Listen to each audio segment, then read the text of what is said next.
चलिए आए भैया, सबसे पहले हम भोजपुरी गायक विजेश लाल यादव रवा सब के छोट भाई भतीजा, और आज हमनी के बैठल बानी जा तूफान रिकॉर्डिंग स्टूडियो अपना संस्था में। हमनी के अपने में बानी जा। हाँ, और हमरे बगल में बैठल हमारा नाल पर संगत दे रहल बानी हमार चाचा हर राम चाचा जी, जौन की कहला के निवासी बानी। और हमरे जोड़ी पर संगत दे रहल बानी हमरे बाबू साहब प्रमोद सिंह जी, जौन की देवरिया से चल के आइल बानी। वाह वाह, क्या बात है। हमनी के चाहनी हंसा की रवा सभे के बीच कुछ पारंपरिक गीत गा के रवा सभे के बीच दिहल जाओ, काहे ना। तो देखी एगो कन्यादान के गीत बा। भोर के बेरा भइल बा, आ लड़की के जौना बेरा विदाई होला भैया, ओह बेरा लड़की के चलते लड़की के बाप माई भाई भौजाई सभे रोए लागेला। कहे के बाद कैसे आंगना में रोवेली दुलारी धिया, दुआरा बाजता बाजा। आंगना में रोवेली दुलारी धिया, दुआरा बाजता बाजा। आंगना में रोवेली दुलारी धिया, दुआरा बाजता बाजा। आंगना में रोवेली दुलारी धिया, दुआरा बाजता बाजा। चुटुकी भासे नूरा बेसाही के भोरे ले जइहे राजा। चुटुकी भासे नूरा बेसाही के भोरे चुटुकी भासे नूरा बेसाही के भोरे ले जइहे राजा।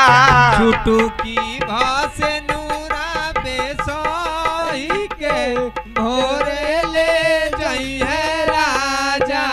चुटुकी भासे नूरा बेसाही के भोरे ले जइहे राजा। चुटुकी भासे नूरा बेसाही के भोरे ले जइहे राजा। ओए जी लड़की के माई कहेली, आज भारा बारू बेटी पापा के भावानवा। आज भारा बारू बेटी पापा के भावानवा। हो त भोरे चल जाइबू पिया के आंगनवा। हो त भोरे चल जाइबू पिया के आंगनवा। आज भारा बारू बेटी पापा के भावानवा। हो त भोरे चल जाइबू पिया के आंगनवा।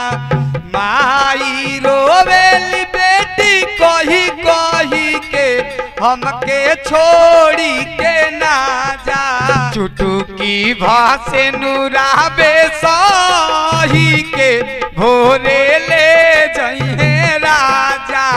चुटुकी भासे नूरा बेसाही के भोरे ले जइहे राजा। है बारी औरी है बारी बाज हो। है बारी तयौरी बारी आज हो। करे पूरा दुनिया बेटी करी उहे आज हो। पूरा दुनिया बेटी करब आज हो।